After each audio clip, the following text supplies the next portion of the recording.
বিকেলবেলা চায়ের সাথে জাল নাস্তা খেতে ইচ্ছে করলে এই নাস্তাটা বানিয়ে ফেলতে পারেন। খুবই ইজি এবং অল্প উপকরণে এই নাস্তাটা বানিয়ে ফেলা যায়। আমার এই রেসিপি ফলো করে আপনারা নাস্তাটা বানিয়ে ফেললে দোকান থেকেও বেশি স্বাদ হবে, এটা আমি নিশ্চিত। তাহলে আপনারা এই রেসিপিটা ট্রাই করবেন বাসায়।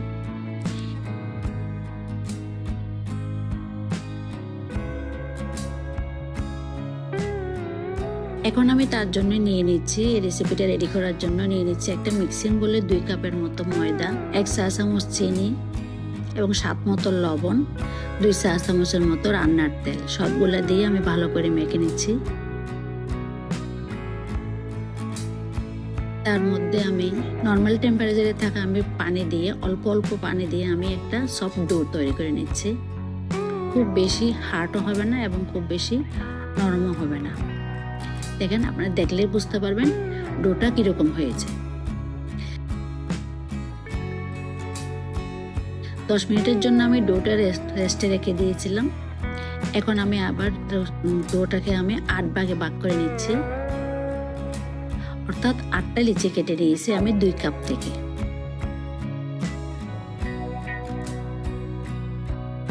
সবগুলো লিচির মধ্যে আমি এখন রান্নার তেল দিয়ে দিচ্ছি। এই রান্নার তেলের মধ্যে এই লিচিগুলো উল্টে পাল্টে আমি খুব ভালো করে ডুবো ডুবো করে রেখে দিচ্ছি। তেল দেওয়ার কারণে আমার এই নাস্তাটা উপর থেকে খুব ক্রিস্পি হবে এবং ভিতরে খুব লেয়ার যুক্ত হবে, আপনারা দেখলেই বুঝতে পারবেন। এখন আমি চুলায় একটা ফ্রাই প্যান দিয়ে তার মধ্যে সামান্য পরিমাণ রান্নার তেল দিয়ে এখানে আমি কিছু রসুন কুচি দিয়ে একটু নেড়ে চেড়ে নিচ্ছি।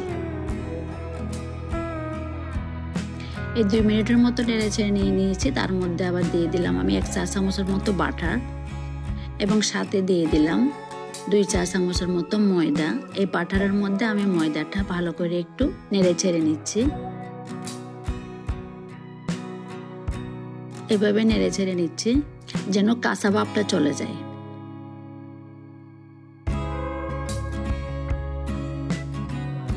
এখন আমি দিয়ে দিচ্ছি আধা কাপের মতো পেঁয়াজ এবং আমি আগে থেকে একটা চিকেন ব্রেস্ট ভালো করে সিদ্ধ করে নিয়ে জুড়ি করে রেখেছিলাম, এটাও দিয়ে দিছি। যেহেতু আমি এখন একটা চিকেন পেটিসের মতো বানাচ্ছি, তাই এখানে আমি কোনো ধরনের সবজি ব্যবহার করতেছি না, শুধু চিকেন দিয়ে করতেছি। এখন দিয়ে দিলাম আমি লাল মরিচ বলতে এটা হচ্ছে আসলে কাঁচা মরিচ, লাল কালারের। আমার পছন্দ জাল মতো দিয়েছি, যার যেভাবে জাল বেশি খেলে বেশি, কম খেলে কম, সেরকম দেওয়া যাবে। তার মধ্যে দিয়ে দিয়েছি 1.5 চা চামচের মতো সয়া সস,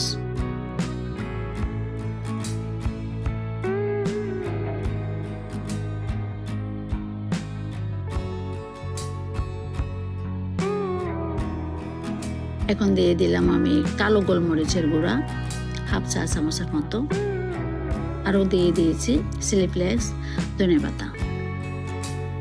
সবগুলা ভালো করে আমি কষিয়ে নিয়ে নামিয়ে নিয়েছি। এখন আমি একটা বোর্ডের মধ্যে কিছু তেল স্প্রেড করে নিয়ে তার মধ্যে আমি ময়দার ডোগুলা এভাবে হাত দিয়ে চেপে চেপে একটা রুটির মতো করে তৈরি করে নিচ্ছি।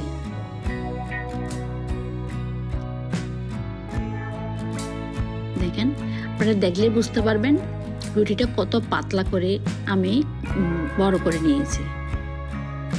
এভাবে পাতলা করতে হবে। তারপর আমি একটা পরোটার মতো বাস দিয়ে নিয়েছি।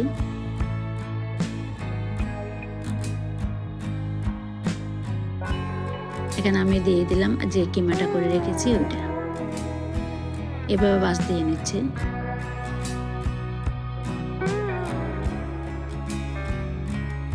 এই নাস্তাটা বাসায় বানাই খেলে আর দোকান থেকে আর পেটিস কিনে খেতে হবে না।